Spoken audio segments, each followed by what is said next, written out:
Hello બાળકો, કેમ છો? આજે આપણે ધોરણ 9નું જે વિકાસ પરીક્ષા લક્ષી એસાઇનમેન્ટ 2025 દ્વિતીય પરીક્ષા માટેનું છે એમાં ગણિત વિષયનો વિભાગ બી એમાં પ્રકરણ નંબર 4 એનું સોલ્યુશન છે જોવાના છીએ. ચલો હવે બાળકો શરૂઆત કરીએ દાખલા નંબર 1થી. દાખલા નંબર 1માં આપણને કહે છે કે જો પ્રવાહીના તાપમાનનું માપન એક કેલ્વિન એકમ XK એટલે કે x કેલ્વિન અથવા ફેરનહીટ એકમ y ફેરનહીટ માપમાં માપી શકાય છે અને બે સ્કેલના માપનના તાપમાનનો સંબંધ ધરાવતું સુરેખ દ્વિચલ સુરેખ સમીકરણ y બરાબર 9/5x માઇનસ 273 પ્લસ 32 છે. જો પ્રવાહીનું તાપમાન 313 કેલ્વિન હોય તો તેનું ફેરનહીટમાં માપ શોધો. એટલે કે સાદી ભાષામાં જો કહીએ તો રકમ બહુ લાંબી છે. આપણને અહીંયા દ્વિચલ સુરેખ સમીકરણ આપેલું છે અને બીજું તો કે કેલ્વિનની કિંમત આપી છે. કેલ્વિન કોણ છે? તો કે કેલ્વિન એટલે એક્સની કિંમત, એટલે કે ટૂંકમાં એક્સ બરાબર આપણે કેટલા આપ્યા છે? 313.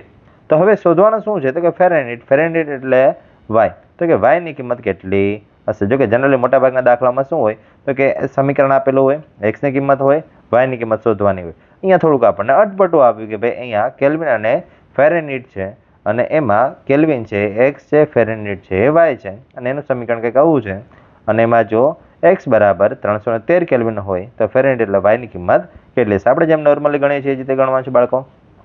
સૌથી પહેલાં શું કરીએ કે ભાઈ દ્વિચલ સુરેખ સમીકરણ લખી નાખીએ કે ભાઈ વાય બરાબર 9/5 કૌંસની અંદર એક્સ માઇનસ 273 પ્લસ 32.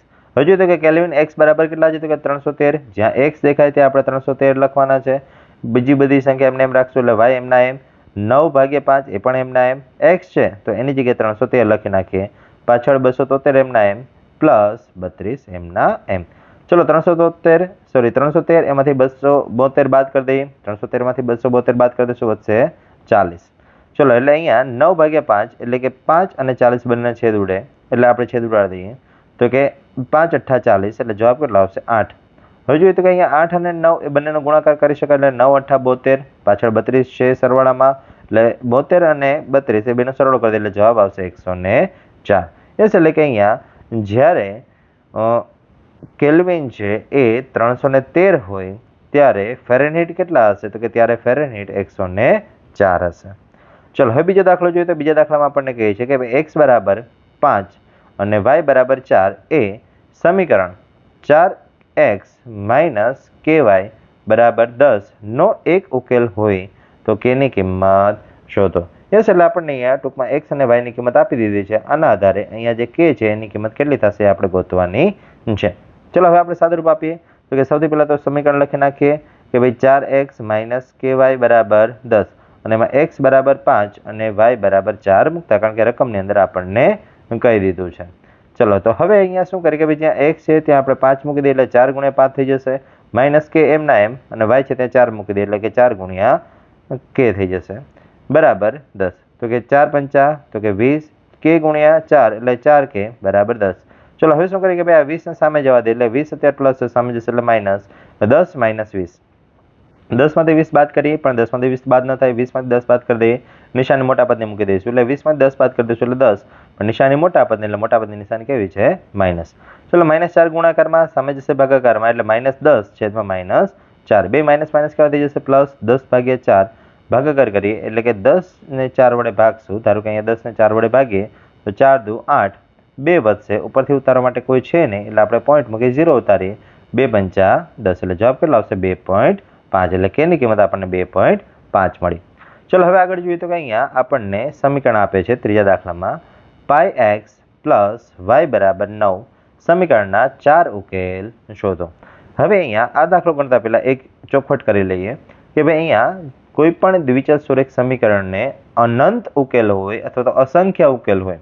હવે અસંખ્ય ઉકેલમાંથી આપણને જે સહેલા લાગતા હોય એવા આપણે કોઈ પણ અહીંયા 4 ઉકેલ છે ગોતીને આપવાના છે. કદાચ અહીંયા એવું બની શકે ભાઈ અહીંયા તમને વિકાસ પરીક્ષા લક્ષી એસાઇનમેન્ટમાં જે નીચે જવાબ આપ્યા છે એના ઉકેલ ન હોય, બીજા ઉકેલ હોય, પણ એ ઉકેલ છે એ સાચા જ હશે. એટલે ખાસ છે અહીંયા આપણે એ બાબતનું ધ્યાન રાખશું, કારણ કે અનંત ઉકેલ હોય, અનંતમાંથી આપણે કોઈ પણ 4 લખવાના છે.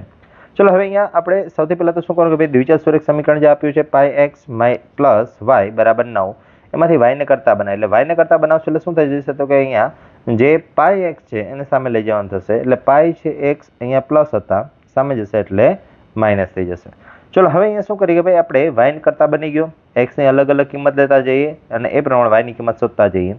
તો કે એક્સ બરાબર શરૂઆત કરીએ 0થી, કે ભાઈ એક્સ બરાબર 0 લેતા, એટલે જ્યાં એક્સ છે ત્યાં આપણે 0 લખી નાખીએ. એટલે વાય બરાબર 9 માઇનસ પાઈ એક્સ, એટલે એક્સની જગ્યાએ 0 એટલે 0 ગુણ્યા પાઈ, 0 ગુણ્યા પાઈ એટલે 0, 0 તો આપણે 9માંથી બાદ કરશું એટલે 9 ના 9 રહેશે. એટલે કે ભાઈ જ્યારે એક્સ 0 હતા ત્યારે વાય પણ 9 છે.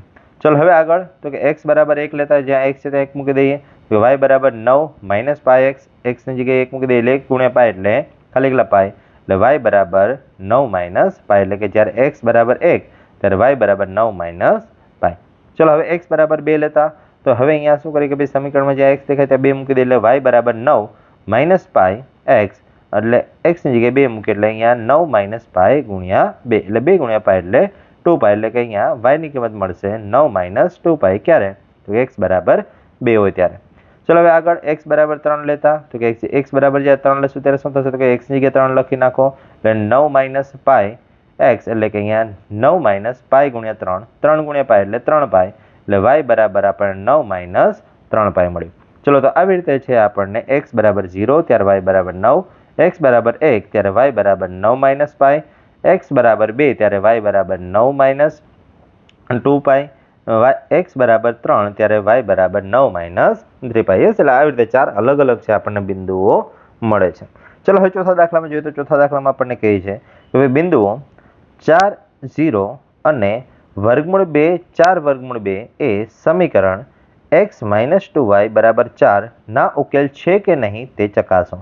એટલે કે આપણે શું કરવાનું છે કે ભાઈ ઉકેલ છે કે નહીં એ ચેક કરવાનું છે. એટલે સૌથી પહેલાં તો શું કરીએ ભાઈ આ સમીકરણમાં આ બિંદુ ચેક કરવું છે. એટલે કે x માઇનસ 2y બરાબર 4, એમાં 4, 0 આપણે ચેક કરવું છે. તો હવે 4, 0માં એક્સની કિંમત કઈ હશે તો કે પહેલું જે હોય એ એક્સની કિંમત હોય, બીજી જે હશે વાયની કિંમત હશે. એટલે એક્સ બરાબર 4 અને વાય બરાબર 0 લેતા. તો હવે અહીંયા લેફ્ટ હેન્ડ સાઈડ લઈ લઈએ. લેફ્ટ હેન્ડ સાઈડમાં કોણ છે તો કે એક્સ માઇનસ 2y છે. એક્સ માઇનસ 2y, એક્સની જગ્યાએ 4 લખીએ, વાયની જગ્યાએ 0 લખીએ એટલે 4 માઇનસ 2 કાઉન્સમાં 0, પણ 2 ગુણ્યા 0 એટલે 0, એટલે અહીંયા 4 રહેશે. એટલે અહીંયા શું થયું તો કે લેફ્ટ હેન્ડ સાઈડનો જવાબ 4 મળ્યો. પણ હવે જરાક જોઈએ ભાઈ રકમમાં તો કે જમણી બાજુ 4 છે, એટલે અહીંયા લેફ્ટ હેન્ડ સાઈડ ને રાઈટ હેન્ડ સાઈડ બંને કેવી થઈ ગઈ સરખી. જો બે સરખી થઈ જાય તો આપેલું બિંદુ 4, 0 એ સમીકરણનો ઉકેલ છે. ચલો હવે બીજા સમીકરણ માટે એટલે એના જ સમીકરણ માટે બીજું બિંદુ ચેક કરીએ કે ભાઈ એક્સ માઇનસ 2y બરાબર 4માં બિંદુ વર્ગમૂળ 2, 4 વર્ગમૂળ 2 માટે. તો હવે એમાં એક્સની કિંમત તો કે પહેલું પદ એક્સની કિંમત તો કે અહીંયા એક્સ બરાબર વર્ગમૂળ 2 અને વાય બરાબર 4 વર્ગમૂળ 2 લેતા. ચલો એટલે હવે લેફ્ટ હેન્ડ સાઈડ લખીએ આગળના દાખલાની જેમ same as it is. X minus 2y, એક્સની જગ્યાએ વર્ગમૂળ 2, વાયની જગ્યાએ 4 વર્ગમૂળ 2, સાદુરૂપ આપીએ તો કે વર્ગમૂળ 2 એમના એમ અહીંયા 2 ગુણ્યા 4 એટલે 4 દુ 8 વર્ગમૂળ 2. અહીંયા આગળ એક વખત વર્ગમૂળ 2 છે, -8 છે, પ્લસ માઇનસ માઇનસ 8માંથી 1 બાદ કરીએ એટલે 7, નિશાની મોટા પદની એટલે માઇનસ નિશાની વર્ગમૂળ 2. યસ, એટલે જવાબ હશે -7 વર્ગમૂળ 2. પણ હવે જરાક જોઈએ તો કે જમણી બાજુ તો શું હતો 4, એટલે 4 અને -7 વર્ગમૂળ 2 સરખા કહેવાય નહીં, એટલે is not equal to right hand side. તેથી વર્ગમૂળ 2 અને 4 વર્ગમૂળ 2 એ સમીકરણનો ઉકેલ નથી. ચલો હવે આગળ જોઈએ દાખલા નંબર 5. દાખલા નંબર 5માં આપણને કહે છે કે ભાઈ 2, 3 એ 7x માઇનસ 3y બરાબર a નો એક ઉકેલ હોય તથા a અને a plus 1 A 2x plus y બરાબર b નો એક ઉકેલ હોય તો a અને b ની કિંમત શોધો. એટલે કે ટૂંકમાં અહીંયા એક દાખલા અંદર આપણને બે દાખલા કીધા છે. પહેલા શું કરવાનું કે ભાઈ આ બિંદુની કિંમત સમીકરણમાં મૂકી એની કિંમત ગોતવાની છે. તો એની કિંમત અહીંયા મૂકી એટલે આપણને બિંદુ મળશે, એ બિંદુની કિંમત પાછી બીજા સમીકરણ મૂકશું એટલે આપણને b મળશે. ચલો સ્ટેપ બાય સ્ટેપ કરીએ. પહેલો સમીકરણ માટે કરીએ તો કે સમીકરણ 7x માઇનસ 3y બરાબર a નો એક ઉકેલ કોણ છે તો કે 2, 3 છે. 2, 3માં કે પહેલી કિંમત x ની, બીજી કિંમત y ની, એટલે કે x બરાબર 2 અને y બરાબર 3 મૂકતા લખીએ સમીકરણ તો કે 7x માઇનસ 3y બરાબર a. x ની જગ્યાએ 2 એટલે 7 ગુણ્યા 2, y ની જગ્યાએ 3 એટલે 3 ગુણ્યા 3, 7 દુ 14, 3 તેરી 9, 14માંથી 9 બાદ કરીએ એટલે 5, એટલે આપણને a બરાબર 5 મળ્યા. પણ હજી આપણે અહીંયા બીજું બિંદુ શોધવાનું બાકી છે, કારણ કે બીજું બિંદુ આપ્યું નથી, એના સ્વરૂપમાં આપ્યું છે. એટલે બીજા બિંદુ માટે લખીએ ભાઈ અહીંયા બીજું બિંદુ શું હતું તો કે એ અને a પ્લસ 1 હતું એમાં a બરાબર 5 મૂકતા એટલે અહીંયા શું થશે કે એની જગ્યાએ 5 મૂકે એટલે 5 થઈ ગયા, x આમ y આમ 5 પ્લસ 1 એટલે આપણું જે બિંદુ થયું કયું થયું તો કે 5 અને 6 એ બિંદુ થયું. ચલો હવે પાછું તો કે બીજા સમીકરણમાં જઈએ તો કે સમીકરણ 2x પ્લસ વાય બરાબર b નો એક ઉકેલ a અને a પ્લસ 1 એટલે કે 5 અને 6 છે કે જે હમણાં આપણે શોધ્યો અને એમાં x બરાબર 5 અને y બરાબર 6 મૂકતા તો કે પહેલા સમીકરણ લખીએ 2x પ્લસ વાય બરાબર b, x ની જગ્યાએ 5 y ની જગ્યાએ 6, 5 ગુણ્યા 2 એટલે 5 દુ 10, 6, 10 અને 6 એટલે 16 એટલે b બરાબર આપણે કેટલા મળ્યા 16 એટલે a બરાબર 5 અને b બરાબર 16 આવી રીતે છે આપણને મળે છે. ચલો હવે આગળ છઠ્ઠો દાખલો જોઈએ તો આપણને કહે છે બિંદુઓ -2 -9 અને 4 6 એ સમીકરણ 3x - 2y બરાબર 12 ના ઉકેલ છે કે નહીં તે ચેક કરો. ચલો આપણે પહેલા બિંદુ માટે ચેક કરીએ તો કે પહેલું બિંદુ કયું છે -2 -9 માટે તો કે x બરાબર તો કે -2 અને y બરાબર -9 મૂકતા સમીકરણ લઈએ 3x - 2y બરાબર 12 એમાં લેફ્ટ હેન્ડ સાઈડ એટલે કે 3x - 2y. ચલો x ની જગ્યાએ -2 y ની જગ્યાએ -9, 3 ગુણ્યા 2 એટલે 3 દુ 6, એક પ્લસ છે એક માઇનસ છે પ્લસ માઇનસ -6, બે માઇનસ માઇનસ પ્લસ 2 ગુણ્યા 9 એટલે 9 દુ 18, 18 માંથી 6 બાદ કરીએ એટલે આપણને 12 મળશે અને અહીંયા જમણી બાજુ 12 જ છે એટલે લેફ્ટ હેન્ડ સાઈડ ને રાઈટ હેન્ડ સાઈડ બે કેવી થઈ ગઈ સરખી, તેથી બિંદુ એ સમીકરણનો ઉકેલ છે. ચલો હવે આગળ નેક્સ્ટ આપણે બિંદુ લઈએ તો નેક્સ્ટ બિંદુ શું છે તો કે 6 4 તો કે 6 4 માટે x આમ તો કે 6, y આમ તો કે 4 એટલે x બરાબર 6 અને y બરાબર 4 મૂકતા સમીકરણ લખીએ 3x - 2y બરાબર 12 એના માટે left hand side 3x - 2y, x ની જગ્યાએ 6 y ની જગ્યાએ 4 એટલે 3 ગુણ્યા 6 -2 ગુણ્યા 4 3 ગુણ્યા 6 એટલે 18, 2 ગુણ્યા 4 એટલે 8, 18 માંથી 8 બાદ કરીએ એટલે 10, પણ અહીંયા જોઈએ તો રાઈટ હેન્ડ સાઈડ શું છે 12 પણ આપણને કેટલા મળ્યા 10 એટલે બંને સરખા નથી, તેથી કહી શકાય કે તેથી બિંદુ 6 4 એ સમીકરણનો ઉકેલ નથી. યસ એટલે બાળકો અહીંયા જે વિકાસ પરીક્ષા લક્ષી એસાઇનમેન્ટ હતું એમાં વિભાગ બી એનો પાઠ નંબર પ્રકરણ નંબર 4 એનું સોલ્યુશન છે એ પૂર્ણ થાય છે. હવે બાળકો આપણે જે યુટ્યુબ ચેનલ છે એની ઉપર દરેક પ્રકરણનું સોલ્યુશન છે મૂકવામાં આવશે તો ખાસ છે એ આપણે જે યુટ્યુબ ચેનલ છે એને ખાસ લાઇક અને સબસ્ક્રાઈબ છે એ કરી દેજો કે જેથી કરીને તમને ઝડપથી છે એ સોલ્યુશન મળી શકે. અને બીજું બાળકો જો આપને આ વિડીયો ગમ્યો હોય અને જો સમજાણું હોય તો આપના મિત્રોને પણ ખાસ ફોરવર્ડ કરજો કે જેથી કરી અને જે દ્વિતીય પરીક્ષા આવે છે એમાં આપના મિત્રોને પણ આ વિડીયો મદદરૂપ થઈ શકે. થેન્ક યુ બાળકો, મળીએ નેક્સ્ટ વિડીયોમાં નેક્સ્ટ ચેપ્ટર સાથે.